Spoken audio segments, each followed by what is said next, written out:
Papa Dudut. May mga bagay tayong hinihiling na minsan ay maipagkakait sa atin. Pero kahit na ganoon ay nasa mga kamay pa rin natin.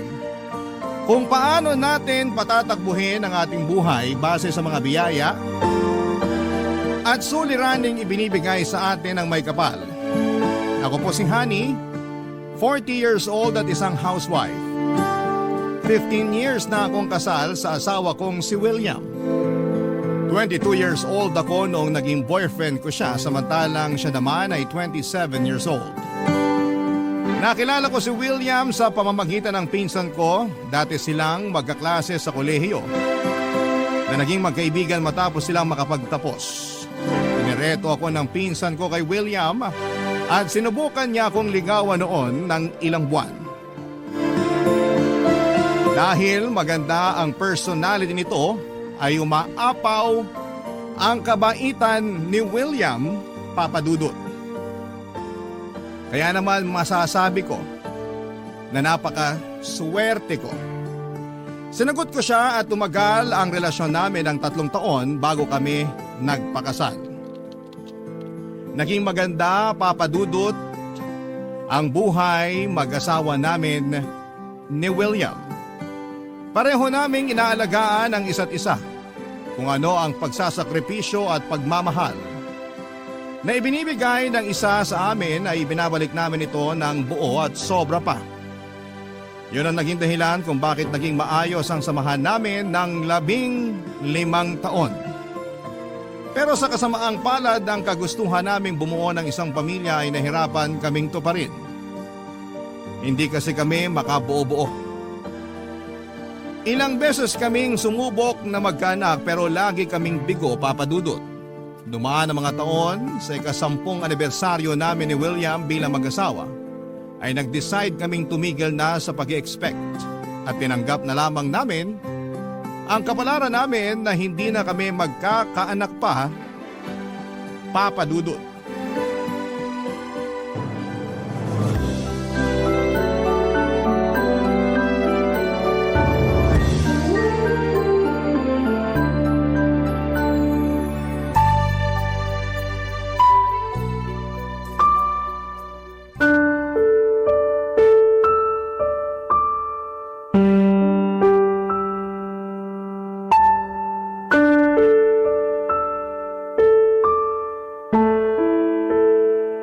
Sa tingin mo, ano naman kaya ang dahilan ng Diyos kung bakit ayaw niya tayong bigyan ng anak?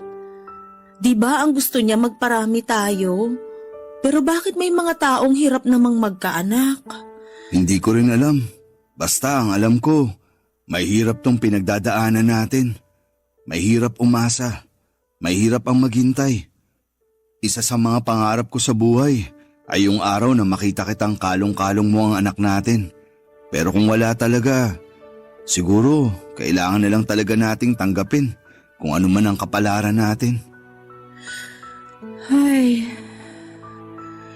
masama ba tayong tao? Hindi ba natin deserve magkaroon ng anak? Hindi, wag mong isipin yan. Wala tayong ginagawang masama. Wala tayong inaapakang tao. Wala tayong kasalanan. Kaya wag mong isipin na kaparusahan ang ginagawa sa atin dahil lang hindi tayo magkaanak. Kailanman, hindi magkakaroon ng masamang hangarin ng Diyos sa atin. Hindi niya tayo bibigyan ng problemang hindi natin kayang lutasin. Pero bakit? Bakit ganitong klaseng problema pa ang binigay niya sa atin?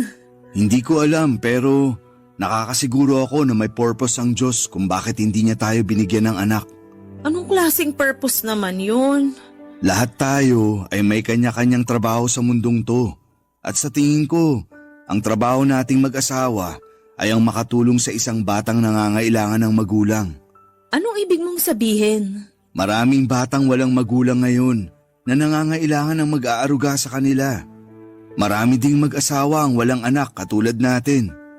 Siguro ang layunin ng Diyos para sa ating dalawa ay tumulong na mabigyan ng magulang ang mga batang mag-isa na lang sa buhay. Anong gusto mong sabihin?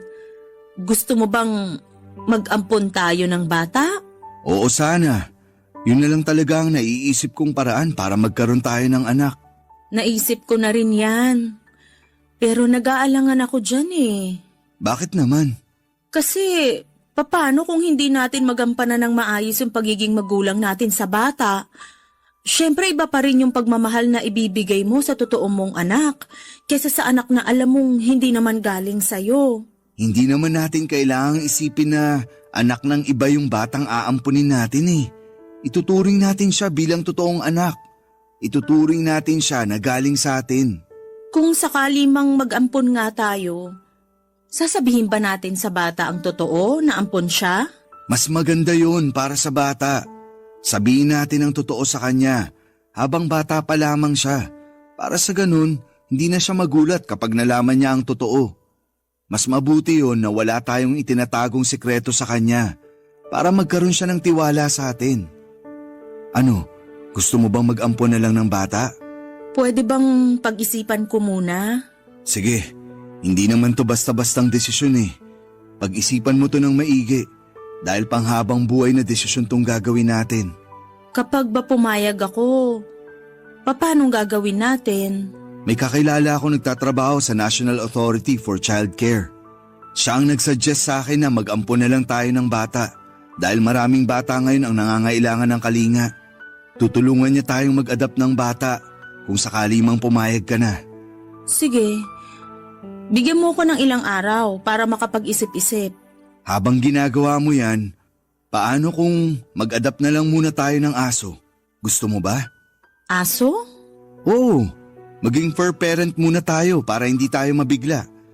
Alam ko na bawal tayong magkaaso noon dahil allergic ang mama mo sa mabalahibo. Pero ngayong nakabukod na tayo, pwede naman na siguro tayong mag-alaga ng hayop. Parang magandang idea nga yan. Uy, gusto ko ng husky kasi ang ganda ng breed na yun.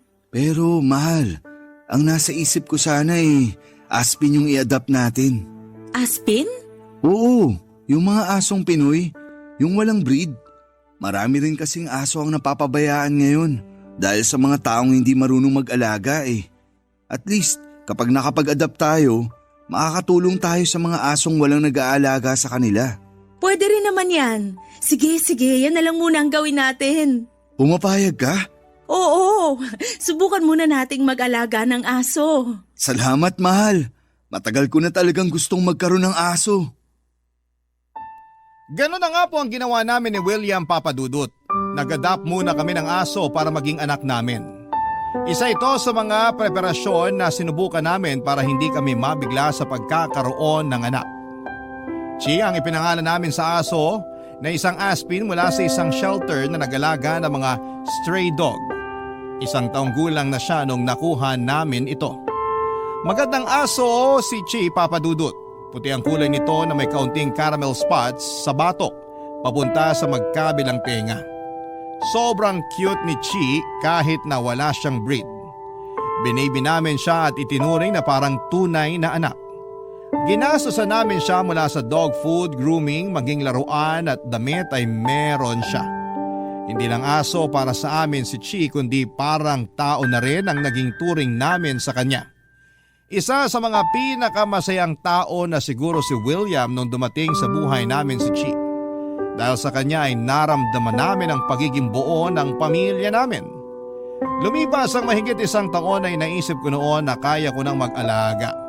Hindi lang ng aso, kundi ng tao. Kaya naman pumayag na ako sa kagustuhan ni William na mag-adopt ng baby. Sa isang foundation kung saan nagtatrabaho ang kaibigan ni William, ay nag-inquire kami sa proseso kung paano ang mag-ampon ng bata. Una naming binuo ang requirements tulad ng marriage certificate, police clearance, health certificate at income tax return. Kailangan din magpasa ng letter of recommendation at psychological evaluation para mapatunayan na fit talaga kami ni William na mag-alaga ng bata. Matagal ang naging proseso ng adoption, Papadudut. Para na rin akong nagdalang tao dahil sa mga buwang hinintay namin bago na finalize ang lahat. At matapos ang mahabang paghihintay ay dumating din sa buhay namin ang isang batang matagal na naming hinihiling, Papadudut.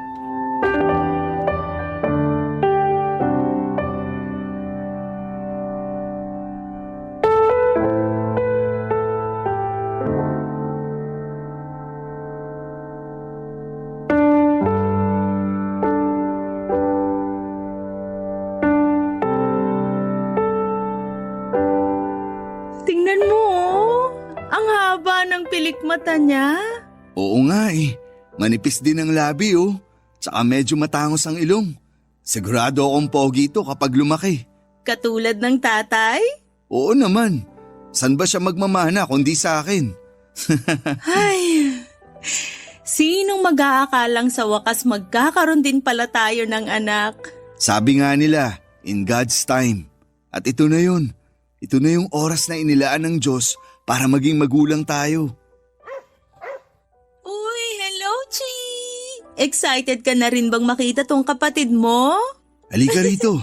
Buhatin din kita para hindi ka magselos. Ayan oh, may kapatid ka na, Chi.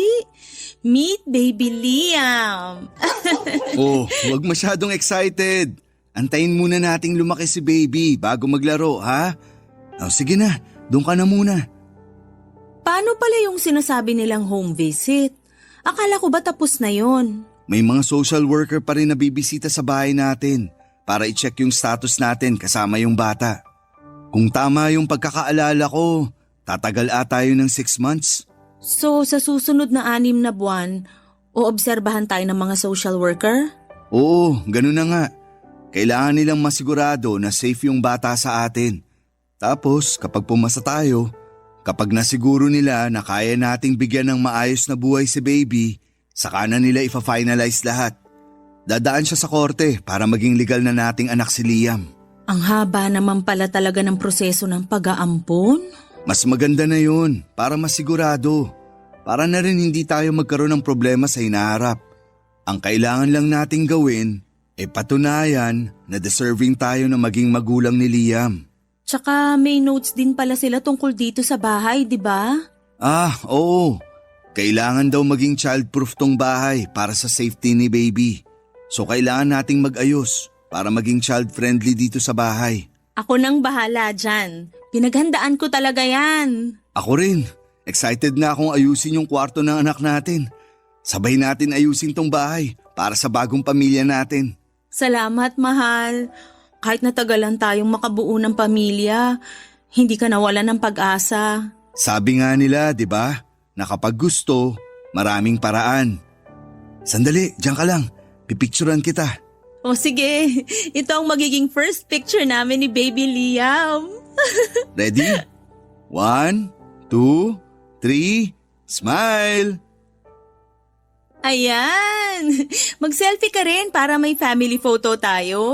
Sandali, isama natin si Chi para kompleto tayo. Halika rito para kasama ka sa family picture. Ang bigat mo na. Okay, ready na? 1, 2, 3, smile! Patingin nga! Eto, Ang cute! Send mo sa akin yan para mapaprint ko. Ipapa-frame ko yan. Oh, umiiyak ka ba? hindi. Tears of joy lang to. Ngayon ko lang napagtanto na natupad ko na yung pinapangarap ko na makita kang bitbit yung anak natin. Ito na siguro yung pinakamasayang araw sa buhay ko. Ako rin. Hindi ko malilimutan tong araw na to. Sa wakas, kompleto na tayo. Papadudot malaki ang pinagbago ng buhay namin ni William simula nang dumating si Liam sa buhay namin. Ginawa namin ang lahat para maging safe ang bata at para mapatunayan namin sa social worker na fit kami bilang mga magulang ni Liam. Lumipas nga ang 6 na buwan at nakapasa rin kami bilang magulang ni Liam. Sa tulong ng aming lawyer ay naging legal na rin na anak namin si Liam. Simula noon ay unti-unti naming binuo ni William ang pangarap naming pamilya. Mas tumibay ang pagsasama namin ng asawa ko simula noong naging magulang na kami ni Liam at ng aso naming si Chi. Sa loob ng ilang taon ay si Chi ang naging kaagapay namin sa pagbabantay kay Liam. May punto noon na tuwing umiiyak si Liam ay si Chi ang nakakapagpatahan sa kanya. Para bang magkapatid na nga ang itsura ng dalawa kahit na aso lamang si Chi. Kailanman ay hindi iniwan ng aso namin ang tabi ng anak namin.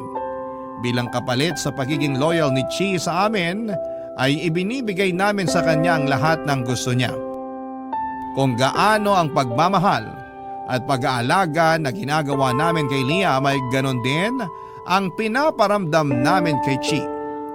Minsan ay twinning pa nga sila sa damit kapag lumalabas kami ng bahay, Papa Dudut. Si China ang nagmistulang panganay namin samantalang si Liam naman ang pangalawang anak. Hanggang sa dumating ang pandemic noong 2021. Pareho kaming nawala ng trabaho ni William.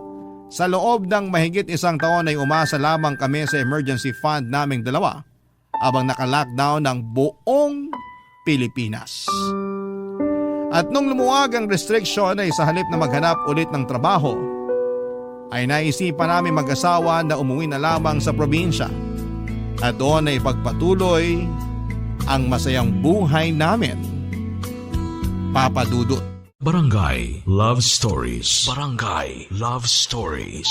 Papa Dudut, sa Isabela ang probinsya namin. Doon ako lumaki kasama ang 2 kong kapatid. Noong namatay ang mga magulang namin ay nahati ang kanilang ari-arian sa aming 3.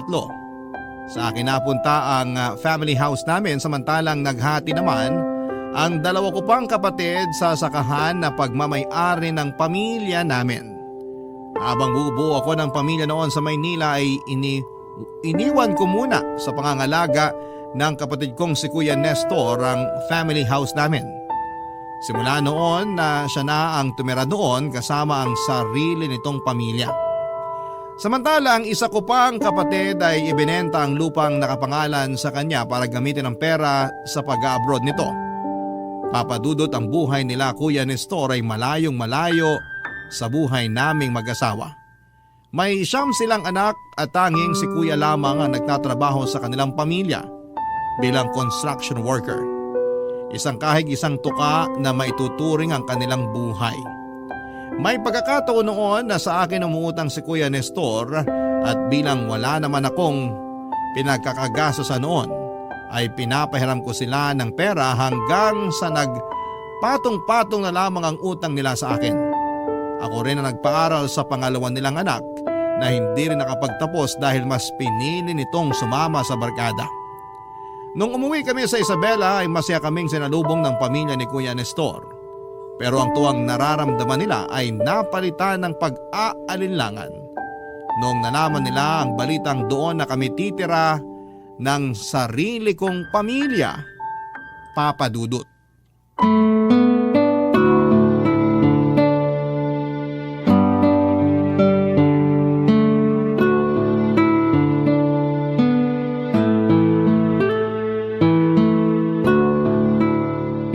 Hindi man lang kayo nagsabi, edi sana nasundo namin kayo. Hindi na kailangan. May sasakyan naman kami eh. Tsaka gusto namin kayong isurprise. Kung gano'n, na-surprise nyo kami. Kaya lang, hindi kami nakapaghanda sa pagdating nyo. Wala tuloy na lutong pagkain para sa inyo. Magpapabili na lang ako ng lechon manok sa anak ko. Ay kuya, wag na. Pupunta din naman kami ni William sa bayan. Kami na lang bibili ng panghapunan. O sige, kayong bahala. Nasaan pa lang mga bata? Hindi ko alam kung saan nagpupunta ang mga yon. Tsaka na lang sila umuwi kapag hapunan eh. Antayin mo na lang sila. Uuwi rin yung mga yon. Eh yung asawa mo? Nasa kabilang barangay na naman yon. Bakit? Doon ba siya nagtatrabaho? Hindi, wala yung trabaho. Ano pa bang aasahan mo kay Mina? Nagsusugal yon, naglalaro ng tong its. Ayan ang sinasabi ko sa inyo eh. Wala na nga kayong makain. Mas inuuna niyo pa ang pagsusugal. Hayaan mo na. Yun na nga lang ang tanging libangan niya eh. Siya rin naman na nag-aasikaso sa mga anak namin buong maghapon. Kaya pinagbibigyan ko na lang siya. Ay, nako. Sino nga pala gumagamit ng kwarto sa taas? Yung mga babae, sina Teresa, Angeli at Camille. Tapos yung 3 lalaki sa dating kwarto ni Kuya. Yung bunso naman kasama namin ng asawa ko. Eh yung panganay sa kapangalawa? Nagsialisa na yung mga yon. May sarili ng pamilya yung panganay ko. Talaga? Oo, nakatira siya ngayon sa asawa niya dun sa Ilocos. Eh yung pangalawa? Yung pangalawa naman yung pinag-aral mo tapos hindi nakapagtapos. Hindi ko na alam kung saang parte ng Pilipinas nakatira yon. Hala, bakit naman? Nakipagtana ng gaga. Sumama sa nobyo niyang mas matanda sa kanya ng 10 taon. Kuya naman, bakit mo naman hinahayaan yung mga anak mong magkaganyan? Matatanda na sila. Alam na nila ginagawa nila. Kahit na, kayo pa rin ang magulang. Dapat kayo ang gumabay sa kanila. Hindi yung hinahayaan nyo lang sila sa gusto nila. Sus, kung makapagsalita, wala kang ang anak eh. May anak na kami ni William. Ampon naman. Kesyo ampon o hindi, ang sinasabi ko, magulang pa rin ang obligadong magbantay sa mga anak kahit ilang taon na sila. Wala na tayong magagawa. Nangyari na yung nangyari. Maiba tayo. Ano pala yung sinasabi mong truck na darating mamaya? Yung mga gamit namin yon. Medyo na-delay sila sa biyahe kaya hindi namin sila nakasabay dumating. May dala kayong isang truck na gamit? Oo, lilipat na kami dito ng pamilya ko. Dito na kami titira. Ha? Paano na kami niyan? Huwag kayong mag-alala, hindi naman namin kayo paaalisin eh. Malaki naman tong bahay kaya magkakasya naman siguro tayo lahat dito. Siguraduhin mo lang ha? Wala kaming ibang malilipatan yan. Oo, huwag kang mag-alala. Bakit nyo naman naisipang lumipat dito? Hindi ba mas magandang buhay sa Maynila? Wala na kaming trabaho dun eh. Naisip namin na dito na tumira at magpatayo na lang ng negosyo. Mas tahimik dito, tsaka mas maganda ang buhay kesa dun sa Maynila. Kung sa bagay. O siya, sige. Aalis na muna kami ni William. Mag-grocery lang kami. Kami na bahala sa hapunan natin mamaya. O sige, mag-ingat kayo.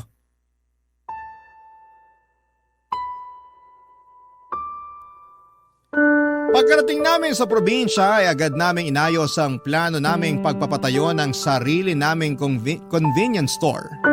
Medyo malayo sa bayan ang bahay namin, Papa Dudut, kaya kinailangan pa naming maghanap ng pwesto kung saan ay maraming tao at walang masyadong kakompetensya.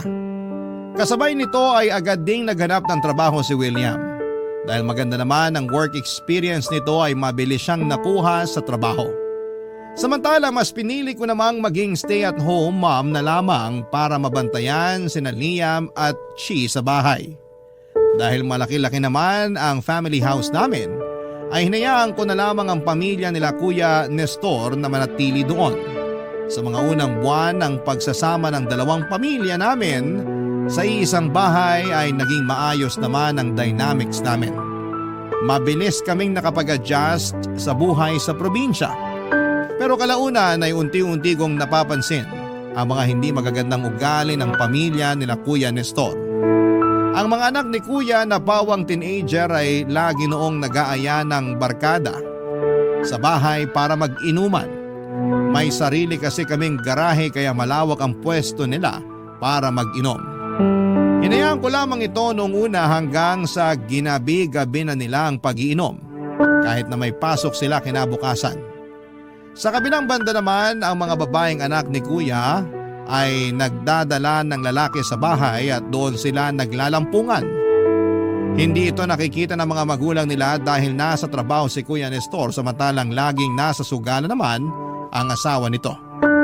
Hindi ko na noon natiis ang mga nakikita ko kaya kinausap ko ang kapatid ko tungkol sa mga ginagawa ng mga anak nila, Papa Dudut.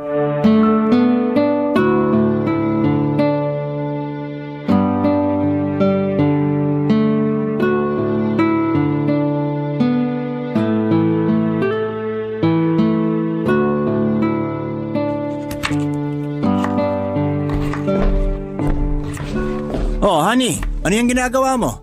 Nagpe-prepare na ako ng sahog para sa ulam na lulutuin ko mamaya. Ang aga naman. Ano bang lulutuin mo? Adobo. Request ni William. Matagal na raw kasi siyang hindi nakakatikim ng special adobo ko eh. Adobo? Anong klaseng adobo naman yan? Mix. Pinaghalong manok tsaka baboy. Paborito kasi to ni William, lalo na kapag may kasamang patatas at hard-boiled egg. Uy, kakaiba yan ha. Naks, mukhang masarap ang ulam mamaya ah. Dapat pala damihan mo yung isasaing mong bigas kasi sigurado akong mauubos yan mamaya. Masarap talaga to kasi special recipe ko to. Ito kaya ang dahilan kung bakit na-inlove sa akin ang asawa ko. Pwede ka bang magtabi niyan para mamaya? Para mamaya? Bakit? Sinong ipagtatabi mo? Magiinuman kasi rito mamaya yung mga barkada ni Arnold eh. Wala silang pulutan. Mukhang madami naman yung lulutuin mo eh kaya ipagtabi mo na lang sila. Madami to kasi madami tayong kakain. Pati ba naman pulutan nila, poproblemahin ko pa? Konti lang naman eh. Na-budget ko na to para sa ating lahat, kaya sakto lang tong lulutuin ko. Eh paano yan? Wala silang pupulutanin mamaya. Aba, hindi ko na problema yon. May pang-inom sila tapos wala silang pambili ng pulutan? Hindi ka na naawa sa mga bata. Ay, hindi ako maaawa sa mga ganyang bagay. Nadadamay na sila sa mga ulam na niluluto ko at sapat na yun. Pati ba naman pulutan sa akin iaasa? Sa susunod, wag silang mag-inom kung wala silang pambili ng pulutan nila. Eh di wag ka na magtabi. Ang dami mo namang sinabi. Nakikisuyo lang naman ako eh. Kasi naman, bakit mo hinahayaan yung mga anak mo na araw-araw nagiinom? Hindi yan maganda sa kalusugan. Mga binata ng mga anak ko. Natural magiinom at magbabarkada yung mga yan. Parte yan ng pagbibinata. Parang hindi ka naman dumaan dyan. Hindi natural yun, kuya. Okay lang yung uminom paminsan-minsan, pero yung araw-araw? During weekdays pa at may pasok sila kinabukasan? Hindi naman apektado ang pag-aaral nila eh. Anong problema dun?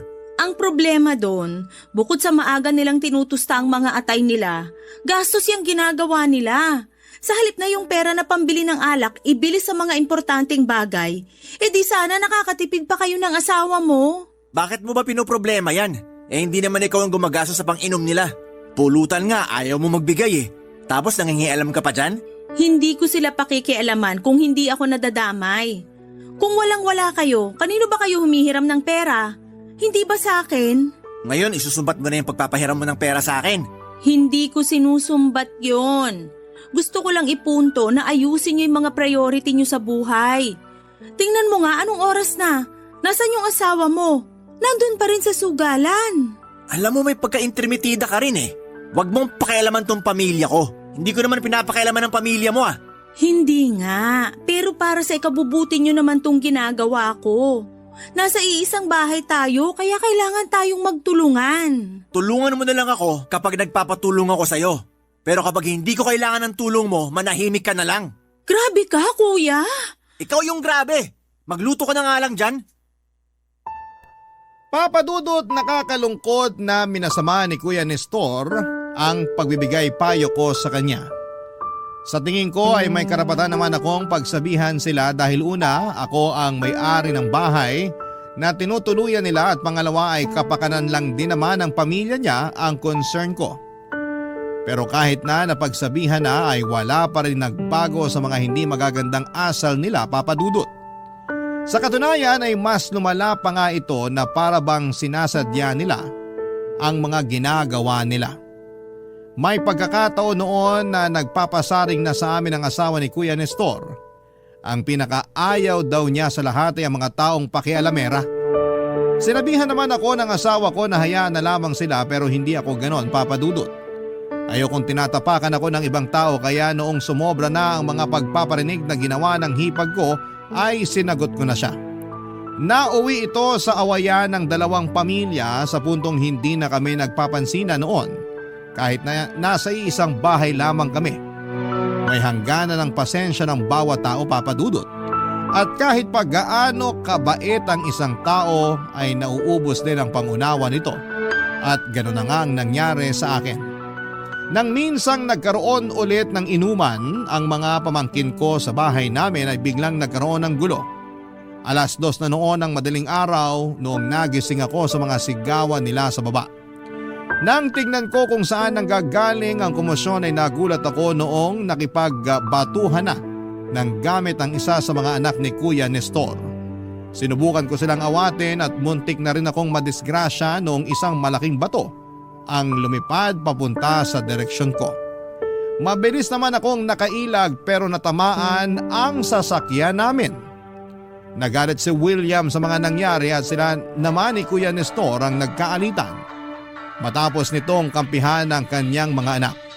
Sa huli ako na mismo ang nag-decide na paalisin na ang pamilya ni Kuya Nestor sa pamamahay namin dahil sa mga gulong ginagawa nila ng mga panahong yon, Papadudot. Barangay Love Stories. Barangay Love Stories.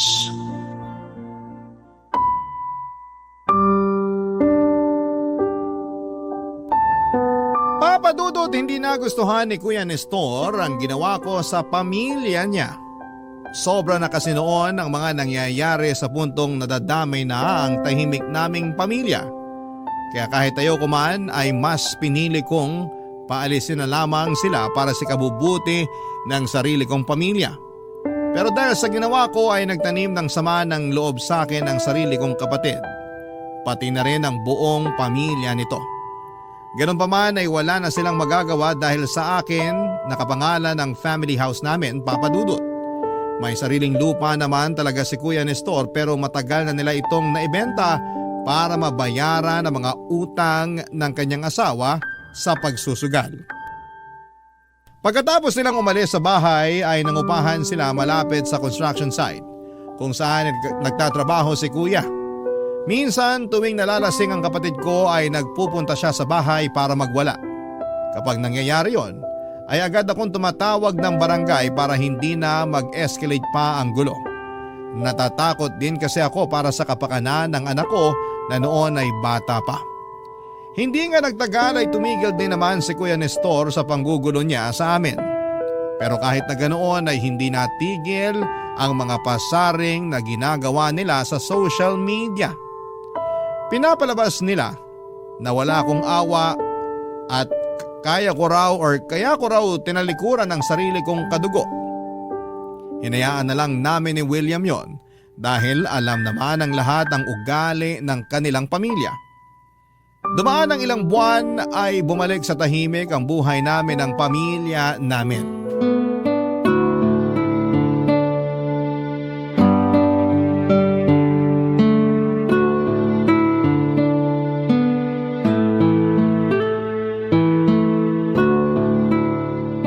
Marami kang niluto para sa breakfast ngayon ah.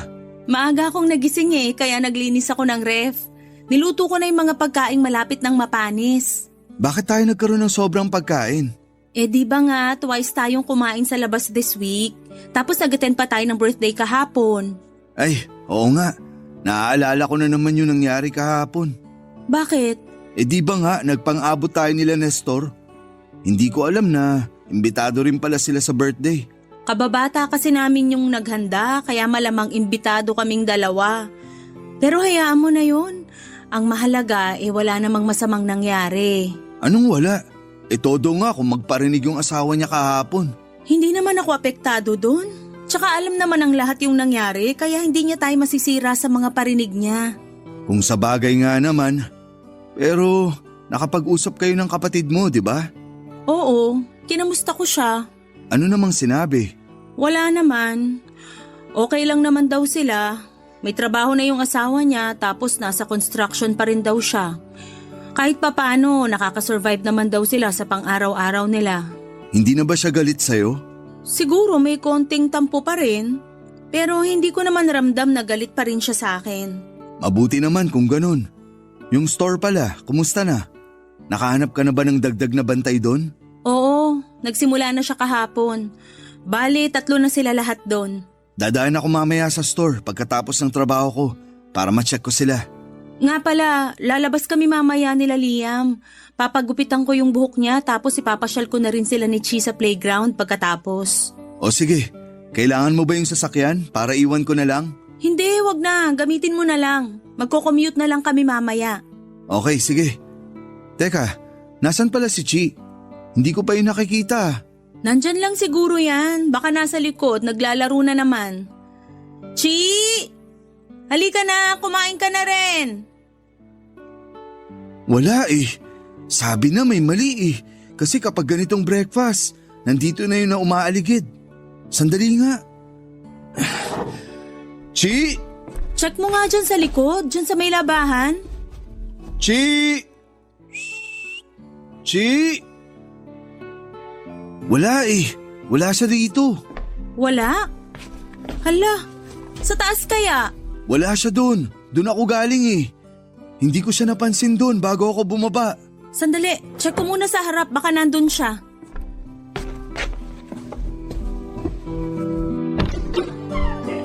Chi! Oh my gosh! William, bukas yung gate! Ha? Hindi mo ba sinara? Hindi pa naman ako lumalabas eh. Nandyan pa nga yung mga basura na ilalabas ko sana mamaya. Baka naman hindi mo na isara kagabi. Hindi, sinara ko yung gate kagabi. Yun yung last na ginawa ko bago ko umakyat para matulog. Bakit bukas yung gate? Naku, baka nakalabas na yun. Halika, hanapin natin. May mga nanguhuli pa naman dito ng mga asong gala kasi may city ordinance na bawal ang mga galang aso. Ako na lang maghahanap sa kanya. Dito ka na lang. Baka biglang magising si Liam, wala siyang kasama. O sige, itanong mo yung mga kapitbahay natin kung napansin ba nila si Chi. Baka nandyan lang siya, nakikipaglaro sa ibang aso. Okay, sige. Papa Dudut, wala pa pong CCTV noon sa bahay namin kaya hindi namin alam kung paano at bakit nakabukas ang gate ng bahay ng araw na yon. Ang CCTV naman sa kalye namin ay hindi gumagana kaya nahirapan talaga kaming hanapin ang aso naming si Chi. Nilibot na rin namin noon ang buong bayan pati na rin ang mga karatig lugar nito. Pero hindi talaga namin nakita ang alaga namin at ni isa sa mga kapitbahay namin ay walang nakapansin sa paglabas ni Chi. Halos hindi ako makatulog noon sa sobrang pag-aalala. Lagi kong iniisip kung nakakain pa ba si Chi, kung may maayos ba itong tinutulugan o kung may buhay pa ba ito. Papadudod parang anak na ang turing namin ni William sa asong yon. Kaya naman labis ang lungkot na nararamdaman namin. Noong lumipas sa mga araw ay hindi pa rin namin siya nahanap. Nagpaskil na kami noon ng missing picture nito sa bawat barangay sa lugar namin. Araw-araw din kaming nagpo-post noon sa Facebook kung may nakakita ba sa kanya. Sa sobrang desperado namin ay willing pa kaming magbigay noon ng pabuya sa kung sino man ang makapagbabalik sa amin kay Chi. Pero sa kasamaang palad ay hindi namin muling nakita pa si Chi. Ang unang anak na itinuring namin ni William, si Chi ang unang nagbigay sa amin ng pamilya na matagal na naming hinahangad. Kaya daig pa namin ang namatayan nung hindi na namin muling nakita pa ang aso namin. Papadudod sinisisi ko ang sarili ko sa mga nangyari. Dumating pa nga ito sa puntong kine-question ko ang sarili ko kung nasara ko ba talaga ang gate namin ng gabing yon o hindi. Mabuti na lamang kahit na ganoon ang nangyari ay hindi ako sinisi ng asawa ko sa nangyari. Kasabay ng pinagdadaan na naming pagsubok noong araw na yon ay nasakto namang binisita ako ng kapatid kong si Nestor upang kumustahin kami, Papa Dudut.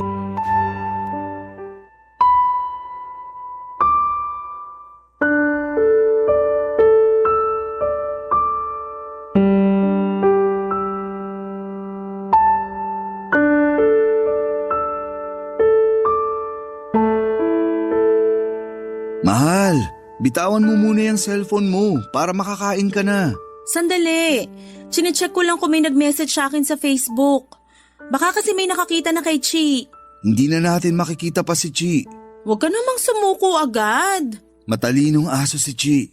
Alam niya kung saan siya uuwi. Ilang araw na ang lumipas. Hindi na babalik ang aso natin, honey. Kasalanan ko to eh. Huwag mong sisihin ang sarili mo. Walang may gusto sa nangyari. Sa tingin ko, may kumuha sa kanya eh. Kumuha? Oo, kasi kung nakatakas lang siya, babalik at babalik yun. Pero dahil hindi na siya bumalik, malamang may kumuha sa kanya. Sana kung sino man yun, ibalik na niya si Chi. Miss na miss ko na talaga siya eh. Ako rin, miss ko na siya. Hindi pa rin naman nawawala yung nararamdaman kong pag-asa na baka isang araw, bigla na lang bumalik sa atin si Chi. Pero kung magpapakatotoo ako, mas maganda yung tanggapin na lang natin yung posibilidad na wala na talaga siya. Sana talaga may nakakita na lang sa kanya. Para kahit papano mapanatag ako na may nag-aalaga sa kanya. Honey, nandyan ba kayo? May tao Tao yata. ba? Sino kaya Ako. yun? Sandali, check ko.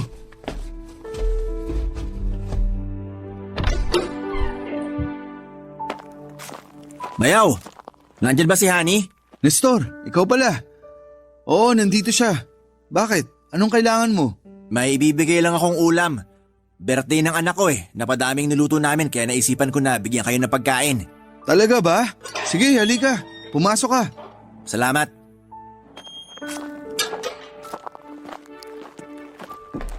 Ani, nandito si Nestor. Kuya? Anong ginagawa mo rito? Nagdala ko ng ulam nyo. Adobo. Eto. Wow, salamat! Anong meron? Birthday daw ng anak niya. Talaga? Sino? Yung bunso ko. Kung gusto nyo, daan kayo sa bahay. Maraming handa doon ngayon. May inuman din bayaw kung gusto mo. Salamat, pero hindi ako umiinom Enjoy na lang kayo. Ano naman tong dinala mo? Adobo. Nabanggit mo noon na paborito nyong adobo. Kaya naisip ko na dalhan ko kayo nito. Parang peace offering ko na rin sa inyo. Maikli lang ang buhay para magkatampuhan. Kaya ako na mismong humihingi ng tawad sa mga maling nagawa namin ng pamilya ko sa inyo. Hayaan mo na yon. Kalimutan mo na yung nangyari noon. Magkapatid tayo at tayong dalawa rin lang naman ang magtutulungan sa hirap Salamat. Oh, tikman nyo na tong luto ko.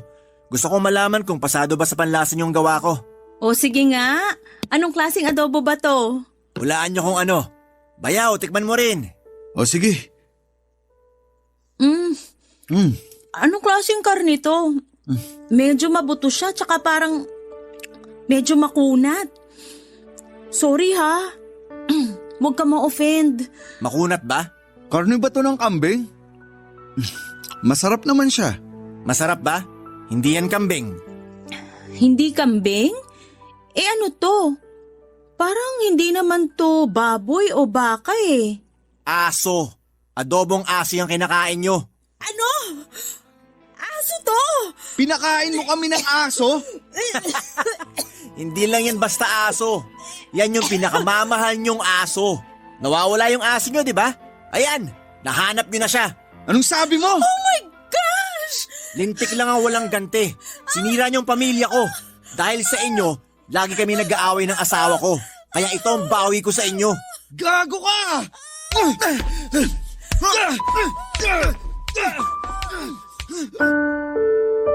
Nauwi sa pisikalan si William at Nestor ng araw na yon, Papa Dudut. Kinailangan ko pang magpatulong sa mga kapitbahay namin para maawat ang pag-aaway ng dalawa. Sobrang nasaktan ako sa mga nalaman ko, Papa Dudut. Ang aso na inalagaan at minahal naming parang tunay na anak ay ginawa lang siyang pulutan ng kapatid ko para paghigantihan kaming mag-asawa. Ang malala ay ipinakain pa nito sa amin. Agad-agad naming ipinahuli si Kuya Nestor sa mga pulis at nagsampa kami ng reklamo sa kanya dahil alam namin ni William na meron ng Animal Welfare Act ngayon o ang pagbabawal sa pagpatay at pagmamaltrato ng mga hayop. Isang malaking krimen ang ginawa ni Kuya na pagpatay at pagluto ng aso. Nakulong si Kuya at saka siya pinagmulta. Ilang buwan matapos siyang madakip ay nabalitaan na lang naming nagkasakit pala siya sa kulungan na siyang naging sanhi ng kanyang pagkamatay. Hindi ko ninais na mangyari yon kay Kuya pero siguro ay karma na rin mismo ang gumawa ng paraan para maningil sa kasalanang kanyang ginawa. Papadudod para maibsan ang kalungkutan namin ni William sa pagkawala ni Chia ay muli kaming nag-adapt ng aso sa isang shelter. 2 aso ang kinuha namin na siyang nagsilbing bagong kapatid ng anak naming si Liam.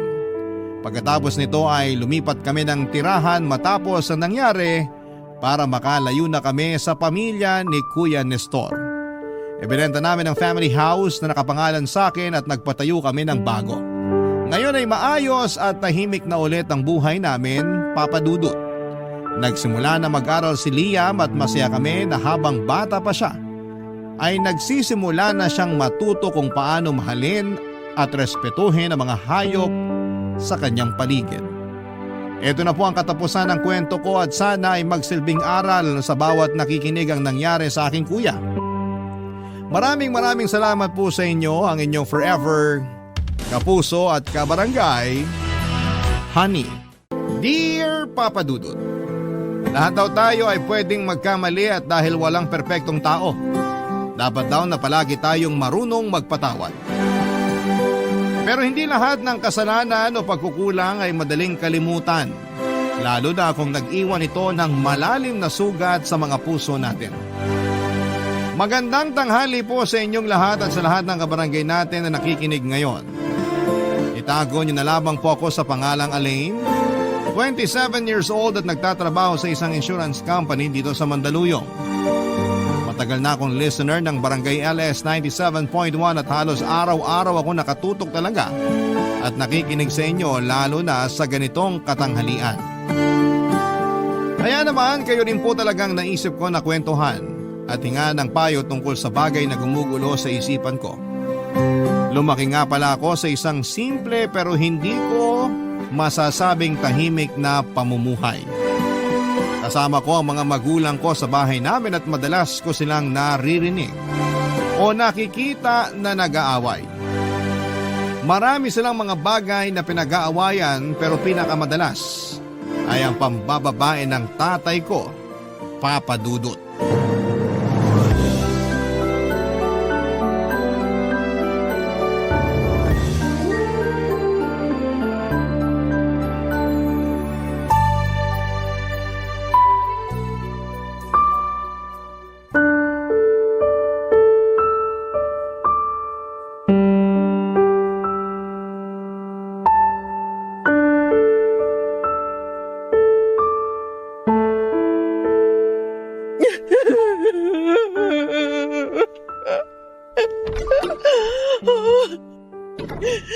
Nay, ano pong hapunan natin?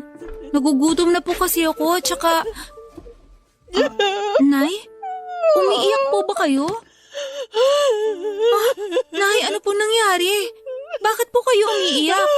Alain! Ang tatay mo! Wala na siya!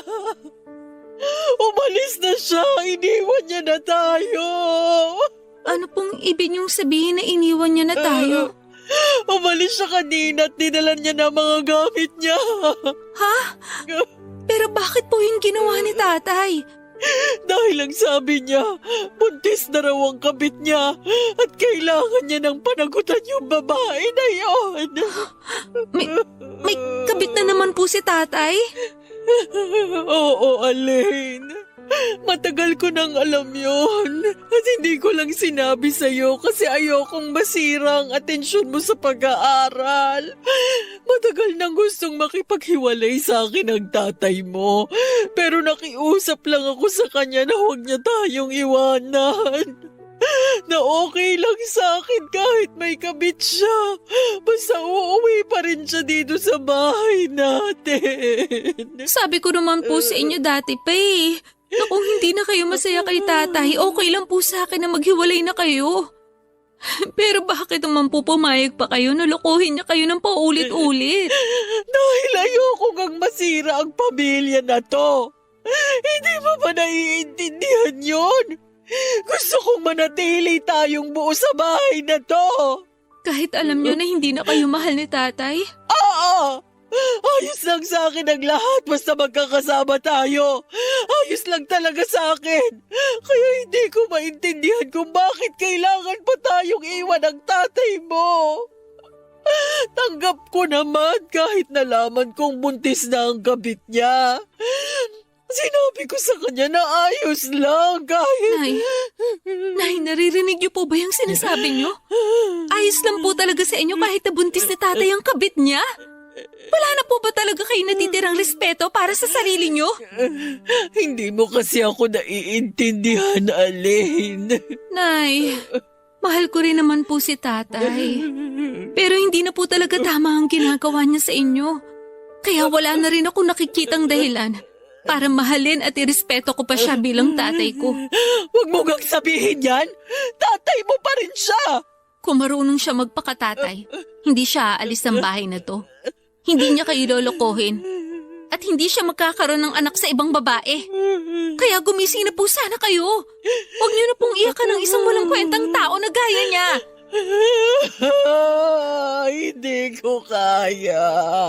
Hindi ko kaya na mawala siya sa buhay ko, anak. Hindi ko kaya na mawala siya sa atin. Kakayanin niyo po, Nay. Kakayanin niyo para sa akin. Kakayanin po natin mabuhay nang wala siya. Pangako, hindi po ako mawawala sa tabi niyo. Gagawin ko ang lahat para mabuhay tayo nang wala si tatay sa bahay na to.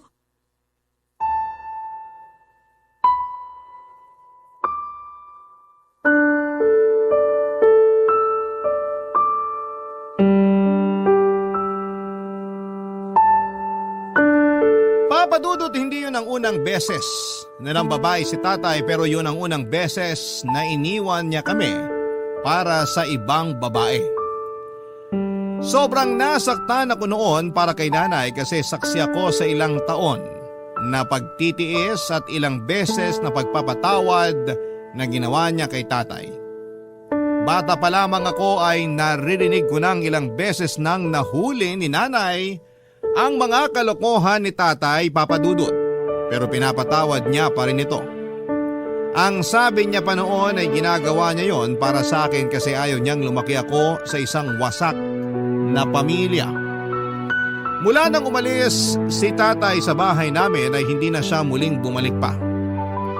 Minsan nga ay uuwi ako sa bahay namin nang wala pa si nanay, tapos ay malalaman ko na lamang na pinuntahan pala niya si tatay at pinakiusapan niyang umuwi na ng bahay namin. Grabe, yung lungkot at sakit na nararamdaman ko noon para kay nanay. Dahil ilang beses ko siyang nakikitang umiiyak at tinatanong ang sarili niya kung saan ba siya nagkulang bilang asawa ng tatay ko. Pero sinabi ko kay nanay na hindi namin kailangan na ipilit ang mga sarili namin kay tatay. Kung ayaw na niya talaga sa amin ay kakayanin namin na mabuhay nang wala siya. Doon ako nagsimula na maging working student. Pinilit kong igapang ang pag-aaral ko at ilang pangangailangan sa bahay. Kaya lang ay nagkasakit naman si nanay at kinailangan namin ng pera dahil na-confine siya sa ospital. Labag man sa loob ko. Pinuntahan ko si tatay sa bahay ng kabit niya para humingi ng tulong sa kanya, Papadudot.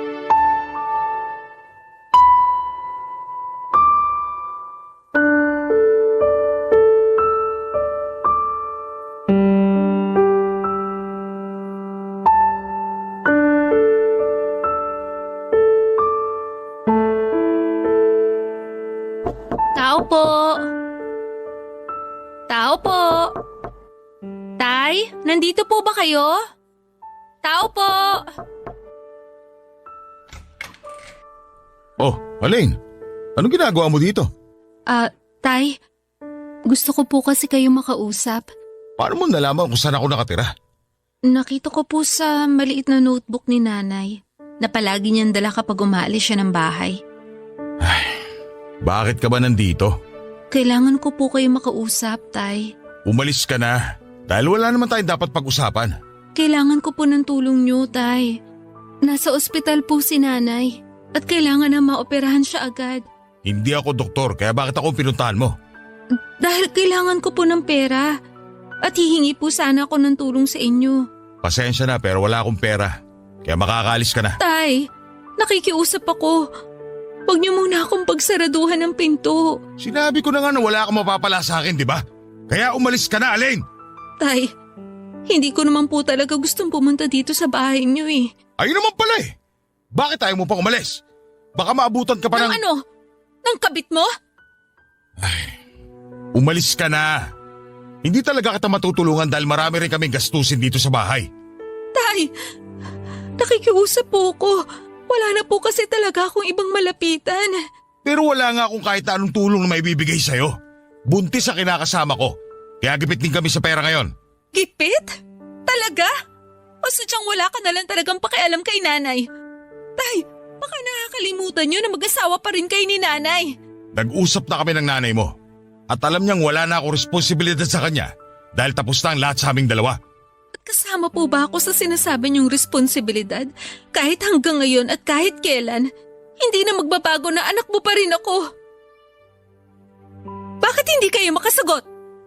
Kasi nahihiya kayong aminin na tinalikuran niyo na pati ang pagiging tatay niyo sa akin. Tay, hindi naman po talaga ako pumunta dito bilang anak niyo. Dahil mula nung umalis kayo sa bahay, tinanggap ko nang wala na akong tatay. Pumunta ako dito bilang anak ni nanay na humihingi ng tulong para sa kanya. Pero mukhang wala rin talaga ako mapapala dito dahil napakatigas ng puso niyo. Mali pala. Wala pala talaga kayong puso. Umalis ka na. Dahil ayoko maabutan ka pa rito na kinakasama ko. At baka makasama pa sa pagbubuntis niya kapag nakita ka niya. Buti pa sa pinagbubuntis ng kabit niyo, concerned kayo. Pero sa akin na anak niyo kay nanay, wala talaga kayong pakialam. Dahil alam kong kaya mo na ang sarili mo. Kakayanin ko kasi wala na talaga akong tatay. Kakayanin namin ni nanay na wala ka na sa buhay namin. At tandaan niyo, ito ang kahuli-hulihang pagkakataon na ituturing ko kayong tatay ko.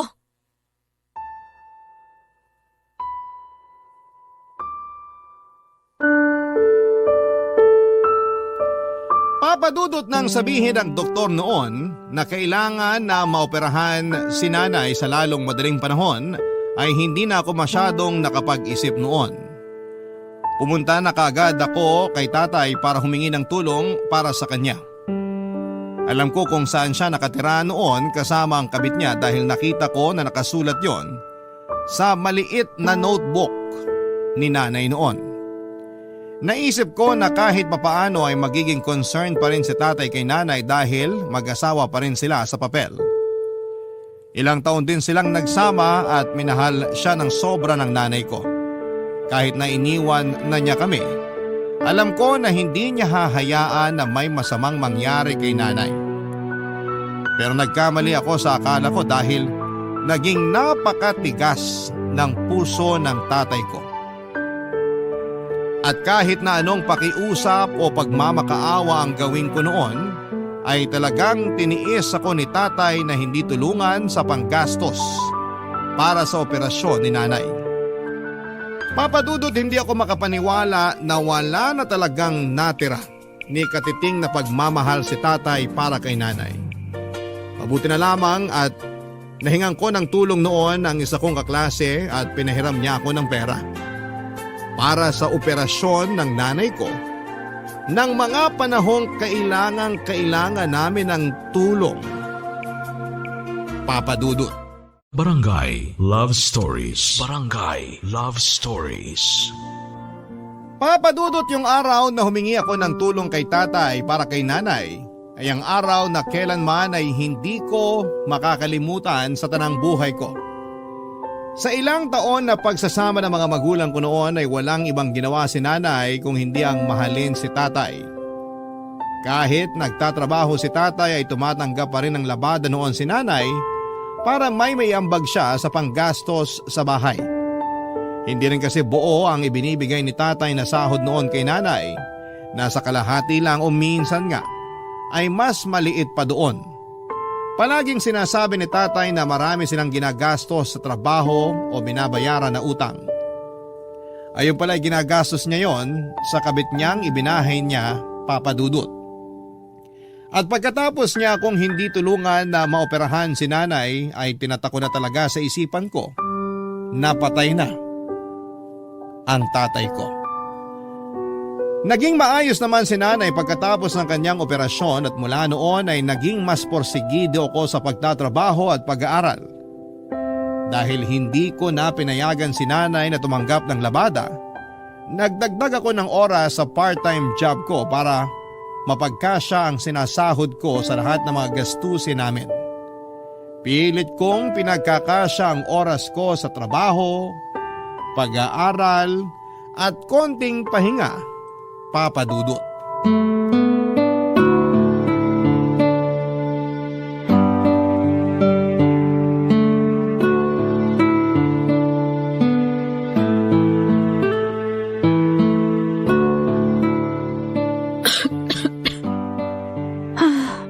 Ang hirap naman itong nire-review ko. Alin, anak? O Nay, bakit gising pa po kayo? Mag-aalas 2 na po na madaling araw ah. Hindi rin kasi ako makatulog, saka naririnig ko na rin kasi ang pag-ubo mo. Nagising po ba kayo dahil sa pag-ubo ko? Pasensya na po kayo kasi hindi ko rin po talaga mapigilan eh. Ayos lang. Hindi lang din naman talaga ako makatulog. Eto ginawang kita ng kalamansi juice. Naku, salamat po. At yan po talaga ang kailangan ko. Sakto kasi dito niyo pa tinimpla sa paboritong tasa ko. Siyempre naman, alam ko na itong tasa rin ang gusto mong palaging iniinuman. Pero bakit ba hindi ka na lang muna magpahinga? Ilang araw ka na ring puyat at inuubo. Hindi po pwede kasi maaga rin po ang exam ko mamaya. Hindi ka na ba talaga matutulog? May oras pa naman po ako para umidlip. Kasi malapit na rin po ako matapos dito sa nire-review ko. Ang sarap po nitong kalamansi juice na ginawa niyo. Naku, mabuti naman at nagustuhan mo. Kasi alam ko na makakatulong din yan para hindi na masyadong mangati ang lalamunan mo. Malaking tulong po talaga to. Salamat po. Medyo gagabahin nga po pala ako ng uwi mamaya. Kasi magdadagdag po ako ng oras dun sa part-time job ko. Bakit naman magdadagdag ka pa ng oras sa trabaho? Nagpaalam po kasi yung isang katrabaho ko na hindi siya makakapasok mamaya dahil masama yung pakiramdam niya. Ako na po nag-volunteer na saluhin yung shift niya. Masama din naman ang pakiramdam mo, kaya dapat hindi mo na ginawa yun. Konting pahinga lang naman po ang kailangan ko pagkatapos ng klase ko. At saka, bayaran na rin po kasi ng bills natin para sa tubig at kuryente. Kaya kailangan ko rin po talaga magdagdag ng oras sa trabaho. Pasensya ka na anak ha. Wala na akong naitutulong halos dito sa bahay. Ano po ba yung sinasabi niyo, Nay? Halos wala na nga po akong ibang ginagawa dito sa bahay kundi mag-aral at magpahinga. Dahil lahat ng gawaing bahay inaasikaso niyo na po. Ayun lang naman kasi ang pwede kong gawin. Kasi ayaw mo na akong payagan na tumanggap ng labada. Kasi po baka makasama pa sa katawan niyo. Di naman ako magpapakapagod sa paglalaba, Alin. Kaya ko pang tumanggap ng labada para kahit papaano. Nay, pinag-usapan na po natin to, di ba? Oo na. Ang gusto ko po, nandito lang kayo palagi sa bahay. At kung kikilos man kayo, yung mga gawain lang dito sa bahay. Ayoko na po na masyado niyong pinapagod ang sarili niyo. Pero nahihiya na kasi ako sa iyo, anak. Tignan mo nga ang sarili mo, Ang payat-payat mo na kasi palagi kang pagod at puyat sa trabaho at sa pag-aaral mo. Nag-diet lang po talaga ako, Nay. Hindi po to dahil sa pagod o puyat. Kaya wag po kayo masyado mag-alala sa akin. May konting ubo lang po ako ngayon pero ayos lang po talaga ako. Alam ko naman po na hindi talaga madali ang sitwasyon natin ngayon. Wag po kayong mag-alala. Gagawin ko po talaga ang lahat para makatapos ako sa pag-aaral. At mas magiging maayos ang buhay natin. Papa Dudut, ginawa ni Nanay ang lahat para makatulong sa akin. Nung una nga ay ayaw niya pang pumayag nang sabihin ko sa kanya na huminto na siya sa pagtanggap ng mga labada. Ayaw niya raw kasi na maging pabigat sa akin. Sinabi ko kay Nanay na kahit kailan ay hindi siya naging o magiging pabigat sa akin. Kaya sa huli pumayag na rin siya sa pakiusap ko na hindi na tumanggap ng labada. Pero kahit na hindi na tumatanggap si Nanay ng labada ay grabe naman ang pag-aasikaso na ginagawa niya sa akin noon. Kapag nasa bahay ako ay sinisigurado ni Nanay na may maihahanda siyang pagkain para sa akin. Inaasikaso niya rin ang mga gamit o uniform ko na para sa school o sa trabaho. At madalas na hinihintay niya pa akong makauwi ng bahay para sabay kaming kumain. Mga simpleng bagay na ginagawa niya pero sobrang na-appreciate ko talaga, Papa Dudut. Kaya naman para sa kanya din talaga lahat ng pagsusumikap ko noon na makatapos ng pag-aaral ko, Papa Dudut.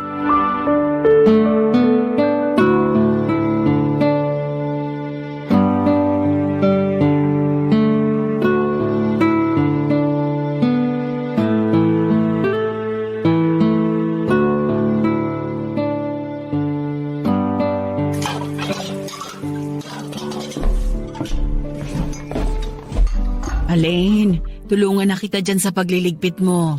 Ayos lang po, Nay. Patapos na rin po ako dito. Sigurado ka ba? Opo, kasi mga baso na lang naman yung binabanlawan ko dito. Okay. Sige, pero napagod ka ba kanina sa pag-aasikaso ng mga bisita para sa celebration natin ng graduation mo? Hindi naman po, Nay. Kayo nga po ang iniisip ko kasi alam ko na kayo mas napagod. Dahil sa mga ginawa niyong pagluluto ng mga pagkain para sa handa ko. Sabi ko naman po kasi sa inyo mag-order na lang tayo ng mga pagkain eh. Mas makakamura kasi tayo kung ako ang magluluto. At yun naman ang nangyari, di ba? Malaki ang natipid natin kanina dahil ang mura ng mga gulay at karne na binili ko. Binenta ng mga suki ko ng mas mura ang mga paninda nila sa akin nung sabihin ko na para sa'yo yon, para sa graduation celebration natin ang pagtatapos mo sa pag-aaral. Talaga po, Nay? Oo. Nakakatuwa naman po sila. Sakto nga lang din po yung niluto nyo eh, kasi konti lang yung mga bisita natin kanina. Sabi ko naman kasi sa'yo, imbitahan mo lahat ng kaklase mo para malaman nila kung gaano kasarap magluto ang nanay mo. Alam naman na po yun ng mga kaklase ko, kasi madalas nyo akong pinapabaunan ng pagkain para sa lunch ko. At saka, busy rin po yung mga yon kasi may celebration din ngayon sa mga bahay nila. Pero thank you po. Kasi ang aga niyo pong nagising kanina para mamalengke at mag-asikaso ng mga lulutuin. Wala yun, anak. Hindi rin naman ako masyadong napagod. Sigurado po ba kayo? Parang narinig ko po kasi kanina na sinabi niyo kay Ninang na medyo sumasakit ang balakang niyo. Anak, hindi naman yun dahil sa ginawa kong pagluluto sa buong umaga. Sadyang tumatanda na rin talaga ang nanay mo. Kaya may mga ganito na akong pananakit ng katawan na nararamdaman. Kaya nga po ayoko na masyado kayo nagpapakapago dito sa bahay. Kapag talaga yumaman tayo, ikukuha ko na kayo ng kasambahay. Ay nako, ayan naman ang hindi ko papayagan na gawin mo. Kasi ayoko talaga ng may ibang tao dito sa bahay natin. Hindi ako komportable na may estranghero tayong kasama dito. Para mas mapagaan naman ang kasambahay ang mga gawain niyo dito. Ay hindi ka rin sigurado doon, anak, kasi baka mamaya wala pang masyadong alam na gawaing bahay ang makukuha mo. Saka hindi tayo sigurado at baka ipahamak pa tayo niyan.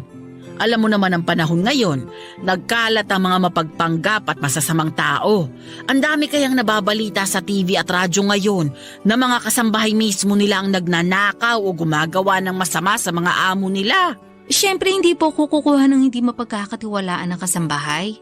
Ano naman ang magiging basihan mo dyan, Aber? Yung mukha nila. Yung mga dokumento na pwede at madali lang gawa ng pekeng kopya. Basta anak, ayoko ng kasambahay o kahit na sinong hindi natin kilala na makakasama dito sa bahay. Sige po, Nay, kayo po ang masusunod. Kasi kayo pa ang reyna ng bahay na to eh. At sa oras na makahanap ako ng trabaho, ipaparamdam ko naman po sa inyo kung paano mabuhay ng parang isang reyna. Papadudot aaminin ko na noong nag-working student ako ay may mga oras na parang gusto ko nang sumuko. Napapatanong ako sa sarili ko kung bakit kailangan na pagdaanan ko ang ganong kabigat na mga pagsubok ng buhay. Bakit kailangan na bigyan ako ng tatay ko or bigyan ako ng tatay na kagaya ng tatay ko. Pero dahil sa nanay ko ay palagi at pilit akong nagpapakatatag noon. Siya ang ginawa kong lakas at inspirasyon para hindi ako sumuko. Iniwan man kami ni tatay noon, mag-isa kong itataguyod ang buhay namin ni nanay. Tutuparin ko lahat ng mga pangarap namin kahit kaming dalawa na lamang ang magkasama sa buhay. Hindi madali pero kinaya kong gawin lahat ng yon. Kinaya ko kasi palaging nasa tabi ko si nanay at pinaparamdam ang kanyang suporta, pag-aalaga at pagmamahal. Kaya naman nang makatapos ako ng pag-aaral, alam ko sa sarili ko na si nanay lang ang dahilan kung bakit at paano ko yon nagawa. Siya nag-iisang dahilan para pilit kong abutin ang mga pangarap ko noon sa buhay ng mag-isa. Papa Dudut. Barangay Love Stories. Barangay Love Stories. Papa Dudut, nang makatapos ako ng pag-aaral ay mas naging porsigido ako sa buhay. Nag-apply kaagad ako, Papa Dudut, ng ibang trabaho at madali naman akong natanggap. Nagpakitang gilas din talaga ako sa trabaho kaya naman mabilis akong na-promote. Unti-unti ay naramdaman kong gumagaan na ang buhay namin ni nanay. Hindi na kami nagigipit sa pera at hindi na rin kami masyadong nagtitipid pagdating sa mga gastusin sa bahay. Madalas na rin kaming kumakain sa labas kahit na walang okasyon noon. Nagawa ko na nga rin noon na iparenovate ang ilang bahagi ng bahay namin. Nakabili ako ng bagong appliances at furnitures tapos ay naipapasyal ko pa si nanay sa iba't ibang lugar sa Pilipinas. Palagi ko ring binibigyan ng pera si nanay para panggastos niya sa sarili niya. Pero dahil hindi naman maluho ang nanay ko ay palagi niya lang ding iniipon ang ibinibigay ko sa kanya. Gusto ko lang din talagang iparamdam kay nanay na malas man siya sa lalaking napangasawa niya, ay suwerte naman siya sa naging anak niya, Papa Dudut.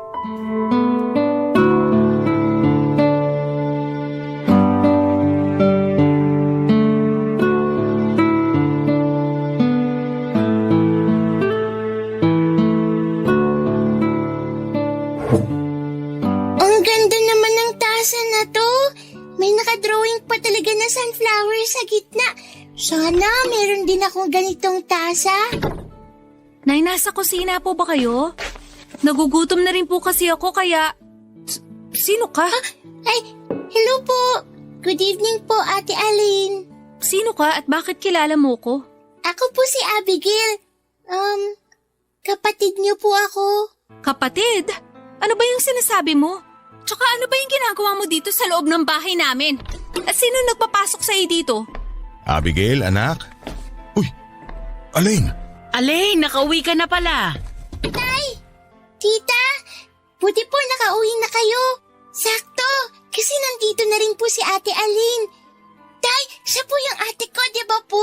Yung nasa picture na nakalagay sa wallet niyo po. Yung palagi niyo pong kinukwento ng maganda, mabait, at masipag na ate ko. Siya nga, Abigail. Siya ang kapatid mo, si Ate Alain. Sabi na nga ba sa'yo ni? Hello po, Ate Aline. Huwag mo akong tawaging ate, hindi kita kapatid. Alain! Abigail, mabuti pa pumasok ko muna sa loob ng kwarto kung nasa ang mga gamit natin. Tatawagin ka na lang namin kapag kakain na tayo ng hapunan. Sige po, Tay. Nay, ano pong ginagawa ng mga taong yan dito sa bahay natin?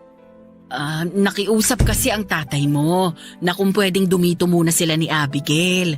Wala na rin kasi silang ibang mapupuntahan dahil pinaalis na sila dun sa apartment kung saan sila dating nakatira. Ilang buwan na rin kasing hindi nagpapadala ng pera ang dating kinakasama niya. Nagtatrabaho na kasi sa Japan. Kaya bumalik siya dito sa bahay natin ngayon? At talagang tinanggap niyo pa talaga siya kasama ang anak niya sa labas? Kapatid mo si Abigail, Alain. Wala akong kapatid kasi matagal na akong walang tatay. Alain! Huwag mong pagtaasan ng boses ang tatay mo. Hindi niyo po ba narinig ang sinabi ko, Nay? Matagal na akong walang tatay. Dahil mula nang ipagtabuyan niya ako nang minsang humingi ako ng tulong sa kanya para sa pagpapagamot niyo, tinatak ko na sa isip ko na namatay na ang tatay ko. Kasi siya naman yung umalis eh. Siya yun ang iwan at nagalis sa atin sa buhay niya. Tapos ngayong bigla siya bumalik, tatanggapin niyo naman agad siya. Kalilimutan niyo lahat ang ginawa niyang panuloko sa inyo.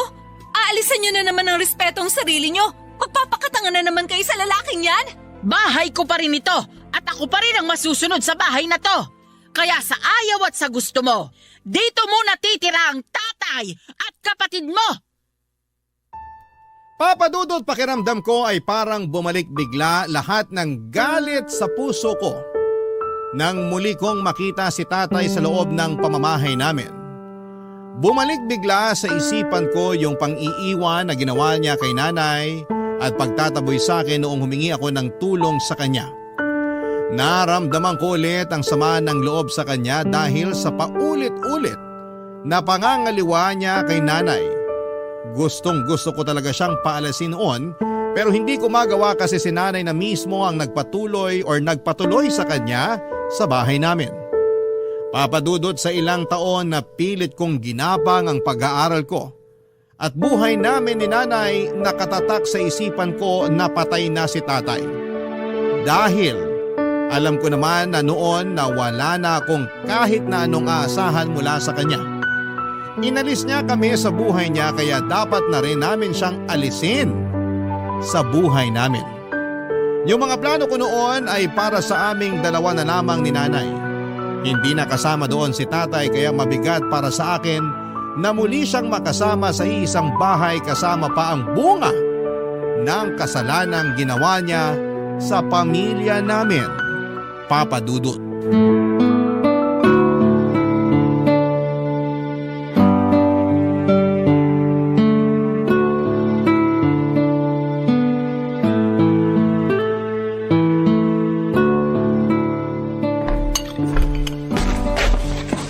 Tita, ano pong ginagawa niyo? Pinagtitimpla ko ng kape ang kapatid mo. Kasi hanggang dito sa bahay, nagtatrabaho pa rin siya kahit araw ng Sabado. Ang sipag nga po magtrabaho ni Ate Alin.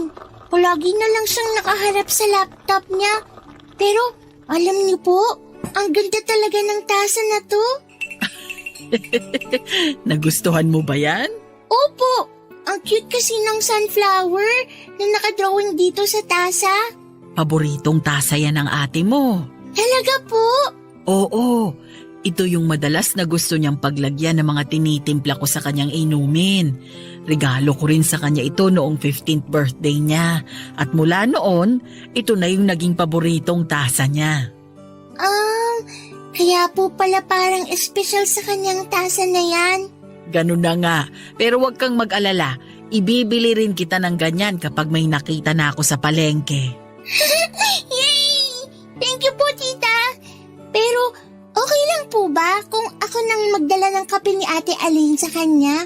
Sigurado ka? Gusto mong ikaw ang maghatid nito sa Ate Aline mo? Opo, okay lang po ba? Oo naman, sige. Eto, dalhin mo na tong tasa ng kape sa sala kasi andun ang kapatid mo. Sige po, ako na pong bahala dito. Salamat, Abigail. Pupunta lang din ako sa likod ng bahay.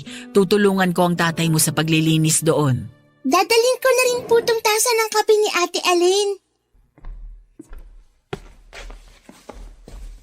Aray! Hala, nabitiwan ko yung tasa ng kape ni Ate Aline. Ano yung nabasag? Teka, paboritong tasa ko yan ah! Ate Aline, sorry po. Nabitiwan ko yung tasa ng kape kasi hindi ko po napansin na may tsinelas pong nakaharang sa dadaanan ko. Pero hindi naman po ako nasaktan kasi malayo sa paa ko Ano yung... ba sa tingin mo ang ginagawa mo? Hindi mo ba alam na regalo pa sa akin ni nanay ang tasang yan? Tapos babasagin mo lang? Ate Aline, hindi ko naman po talaga sinasadya. Sorry po. Anong hindi mo sinasadya? Halika nga dito! Aray ate, nasasaktan po ako. Bitiwan niyo na po ang braso Alam mo ko. ikaw, gawain mo rin talaga manira ng mga gamit dito sa bahay namin, no? Dahil ikaw din ang dahilan kung bakit nasira ang pamilya namin. Alam mo ba yon, ha? Ikaw ang sumira sa pamilya namin. Kaya dapat sa'yo tinuturuan ng leksyon para maputol agad yung mga sungay mo. Aray ko, tama na po. Huwag niyo na po ako paluin. Tatay, tita, tulungan niyo po ako. Ayoko Ano ba nangyayari dito? Oh, Diyos ko! Alain! Anong ginagawa mo sa kapatid mo? Alain, bakit sinaktan mo ang kapatid mo? Abigail, halika na dito. Tay, Ayos ka lang ba? May masakit ba sa'yo? ayoko na po dito, tay. Umalis na po tayo. Ayoko na po sa bahay na to. Pagsabihan niyo yung batang yan. Nasasanay siya manira ng mga gamit dito sa bahay. Tay, hindi ko naman po talaga sinasadya na mabitiwan yung tasa ng kape. Kasi may nakaharang pong tsinelas sa dinadaanan ko. Nasugatan ka? Napasok ko ba na mainit na kape? Hindi naman po ako nasugatan o napasok. Kaya lang, nagalit na po agad sa akin si Ate Aline. Hindi ko naman po talaga sinasadya na mabasag ang paborito niyang tasa eh. Alain! Ano na naman bang kinagagalit mo kay Abigail? Pinasag niya lang naman ang paborito kong tasa, anay. Hindi naman sinasadya na kapatid mo na babasag ang tasa mo, Alain. Kaya hindi mo na siya kailangan saktan. Pwede po ba? Huwag niyo nang ulit-ulitin na kapatid ko ang batang yan dahil magkaiba kami ng nanay. Ako pa rin ang tatay niyo ni Abigail. At hindi mo na mababago yon. Matagal nang patay ang tatay ko. At hindi nyo na rin po mababago yun. Hindi nyo na po maaalis sa isip ko na inabandonan nyo kami ni nanay para sa kabit nyo at sa batang yan. Kaya wag nyo nang asahan na magbabago pa ang pakikitungo ko sa anak nyo. Kasi para sa akin, hindi ko siya kapatid at hindi ko siya ituturing na parte ng buhay ko.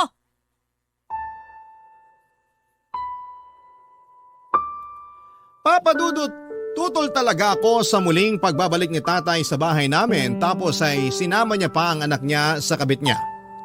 Wala na akong pakialam kung nakarma na ba talaga siya o pinagsisisihan niya ang naging kasalanan niya.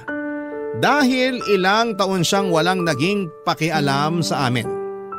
Kahit sinabi niya na gusto niyang makabawi sa amin o sa akin na anak niya ay hindi na kailangan dahil hindi na maibabalik pa yung panahon na naghirap kami ni nanay ng dahil sa kanya.